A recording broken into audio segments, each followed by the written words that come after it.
দীঘাতে লাস্ট দিন এত কেন কান্নাকাটি করলাম? কি তোমরা সেটাই ভাবছো তো ভিডিওটা দেখে? হ্যাঁ, হ্যাঁ, সমস্তটাই বলবো। তার সাথে কান্নাকাটির পর কেন এত গোল, গোল ঘুরে নাচানাচি করলাম, এত মজা করলাম, কোথায় গিয়েছিলাম? আশা করি দেখে বুঝতেই পারছো। তো চলো ভিডিওটা শুরু করা যাক জয় জগন্নাথ বলে। তো সবাই আমার সাথে, সাথে জগন্নাথ দেবকে একবার প্রণাম করে ভিডিওটা চলো শুরু করি। সেদিন তো সকাল, সকাল ঘুম থেকে উঠে স্নান-টান করে একটু কুর্তি-টুর্তি পরে একদম রেডি হয়ে গিয়েছিলাম জগন্নাথ দর্শনে যাবো বলে। হ্যাঁ, সত্যি বলতে আমি প্রচণ্ড এক্সাইটেড ছিলাম মন্দিরে যাওয়ার জন্য।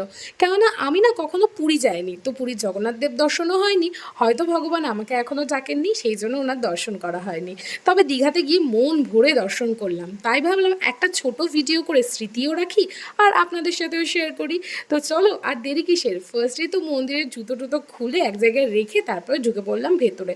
আর দূর থেকে এত অপূর্ব লাগছিল মন্দিরটা দেখতে, মানে ভিডিওতে কতটা বোঝা যাচ্ছে জানি না, তবে সামনে গেলে বুঝতে পারতে যে কত সুন্দর করেছে মন্দিরটা।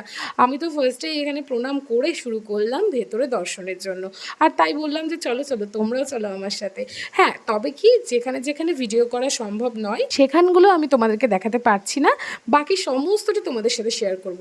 দেখতে পাচ্ছ মন্দিরের গায়ের কাজটা কী যে অপূর্ব, আর ওখানে গিয়ে তোমার যে 3-4 ঘন্টা কীভাবে কেটে যাবে তুমি নিজেই বুঝতে পারবে না। আমি তো জাস্ট দাঁড়িয়ে দাঁড়িয়ে সমস্তটা ঘুরে ঘুরে দেখছিলাম, মানে এক একটা জায়গাতেই আমি প্রায় আধ ঘন্টা করে দাঁড়িয়ে থাকছিলাম।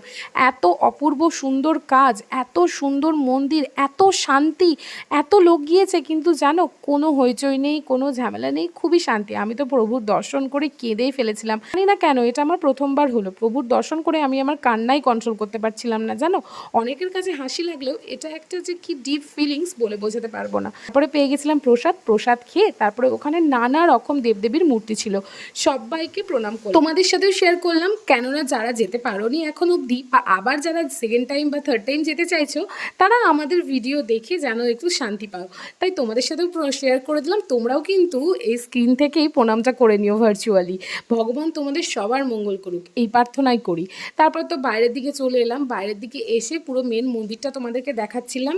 আমি জানি না পুরীর মন্দির তো আমি সামনে থেকে দেখিনি, তবে দীঘার মন্দিরটা কিন্তু আমার দারুণ অপূর্ব সুন্দর লেগেছে।